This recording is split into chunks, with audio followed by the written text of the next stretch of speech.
Une Coupe du Monde a-t-elle vraiment commencé avant le premier match de l'Angleterre? Bah oui quand même, mais l'entrée en liste de la sélection de Sa Majesté est toujours un moment particulier, et hier on n'a pas été déçus.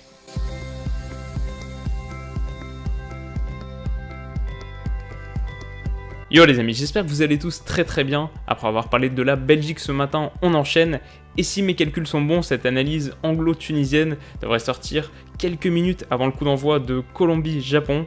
La Coupe du Monde ne s'arrête jamais, vous le savez, et j'espère que ces vidéos continuent à vous plaire. C'est parti. Alors niveau contexte, cette rencontre revêtait les enjeux traditionnels d'un match d'ouverture de Coupe du Monde, bien sûr, à savoir essentiellement gagner et commencer à avancer rapidement ses pions dans une phase de poule qui laisse peu de place à l'erreur. Mais il y avait également un enjeu continental pour la Tunisie, redorer le blason des sélections africaines, terni par les défaites successives de l'Égypte, du Maroc et du Nigeria, en attendant le match du Sénégal contre la Pologne cet après-midi. Du côté anglais, on attendait cette entrée en matière sur le terrain, mais également en tribune. Comme vous le savez, à chaque compétition internationale, le contingent de supporters de Sa Majesté est un spectacle en lui-même. Mais en Russie, sur les terres de ceux avec lesquels les relations ne sont pas toujours au beau fixe, comme en témoignent les affrontements de Marseille en 2016, les Anglais ne se sont pas déplacés en masse, à voir s'ils arrivaient à compenser dans les travées de la Volgograd Arena.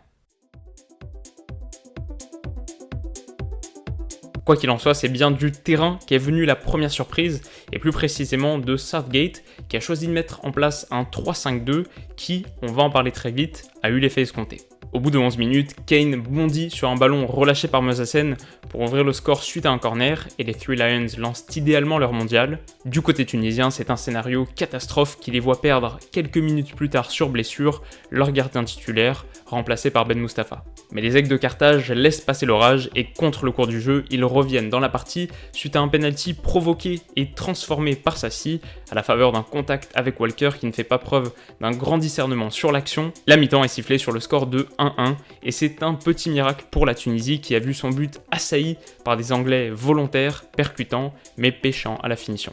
Pourtant, en seconde période, le rythme s'essoufflera considérablement et les coéquipiers de Kane auraient pu payer cher leurs occasions manquées, mais au bout du temps additionnel, le serial buteur de Tottenham surgit au second poteau pour inscrire le but de la victoire. 2-1 score final, les Anglais ont de la ressource.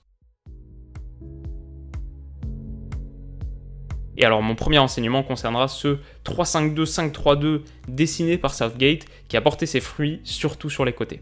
Car grâce à la présence de latéraux athlétiques, Young et Trippier, les Three Lions ont pu quadriller le terrain et aller chercher les Tunisiens très hauts qui n'ont pas eu la qualité technique nécessaire, si l'on accepte quelques mouvements intéressants de Slity, pour s'infiltrer dans le dos de l'Angleterre. Cette attitude défensive très agressive doit donc beaucoup à l'occupation des couloirs, qui n'ont pas non plus été négligés en phase offensive. Ainsi, les hommes de côté ont eu une participation très active au jeu développé par les Anglais, via des centres, mais aussi grâce à un nombre incalculable de renversements de jeu qui ont déstabilisé les Tunisiens. Mon deuxième enseignement tactique ensuite, que j'ai appelé le triomphe de la Royal Air Force, est à trouver au niveau du jeu très direct pratiqué par les Anglais, mais qui n'a pas non plus été visuellement désagréable. Parce que si le jeu long fait partie de l'ADN britannique depuis toujours, la qualité technique de Kane et son jeu de déviation très précis en ont fait un point de fixation assez esthétique, et combiné à la vivacité de Sterling et au crochet de Dele Alli, on assistait à une première période somme toute très plaisante qui rappelait beaucoup plus le Liverpool de Klopp que le Burnley de Sean Dyche par exemple. Enfin, le triomphe de la Royal Air Force s'est manifesté avec beaucoup de vigueur sur les coups de pied arrêtés que les Tunisiens ont eu toutes les peines du monde à contenir, et ils y concéderont d'ailleurs 2 buts et le match. Mais le problème de ce récital de jeu direct et du pressing haut et productif mené par les Anglais, c'est qu'il a été très, voire trop énergivore. Au retour des vestiaires d'ailleurs, le rythme est nettement tombé, pas assez pour que les Tunisiens se montrent vraiment à leur avantage, mais assez pour que la partie s'enlise. Et sans ce but miraculeux de Kane en fin de match,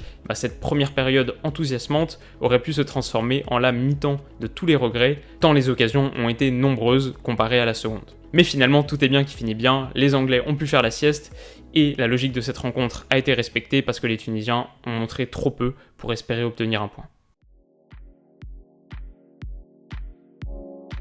On passe au top et on est obligé de citer la Tour de Londres Harry Kane, 2 buts cruciaux et une participation très active à la construction des occasions anglaises. Dans son registre si particulier, il est le dépositaire du jeu de Southgate et il n'a sûrement pas marqué ses seuls buts de la compétition hier soir. En seconde position, j'ai voulu récompenser l'activité de Sterling, qui n'a pas réussi tout ce qu'il a entrepris, mais qui est un très bon complément de Kane, ultra mobile et assez lucide, très tranchant. Il faut qu'il travaille encore sa finition par contre. Et enfin, j'aurais pu citer Lingard pour son animation, voire Henderson pour sa capacité à tuer dans l'œuf les offensives tunisiennes, mais j'ai distingué le défenseur de Leicester, Harry Maguire, très fiable et dont les remontées de balles ont ouvert des brèches dans le bloc tunisien. Il est aussi celui qui remise cet ultime corner en direction de Kane et a donc crédité d'une passe décisive très décisive. Bravo à lui. Les flops maintenant, et en premier lieu, Ali Maloul, malmené sur son côté par Trippier et symbole de l'inefficacité défensive tunisienne. Ensuite, une petite mention pour Walker, pour son jeu de bras imprudent, en pleine surface, qui offre un penalty aux Aigles de Carthage, qui aurait très bien pu signifier, sans ce but tardif de Kane, un partage des points très frustrant. Enfin, la performance collective tunisienne a été si faible qu'on est obligé d'incriminer, d'une manière ou d'une autre, le sélectionneur Nabil Maloul. Je sais pas s'il était possible de faire mieux, mais je l'espère pour lui, et pour tous les Tunisiens qui ne s'attendaient peut-être pas à gagner, mais pas non plus à avoir une démonstration aussi abyssale de leur équipe. Et vous, qu'est-ce que vous en avez pensé ? Est-ce que l'Angleterre peut créer la surprise dans le mondial ? Et quelle est la sélection la plus faible que vous ayez vue pour l'instant ? Voilà, faites-moi savoir tout ça dans les commentaires. Moi je file regarder Colombie-Japon. Je vous dis à très vite. Bisous.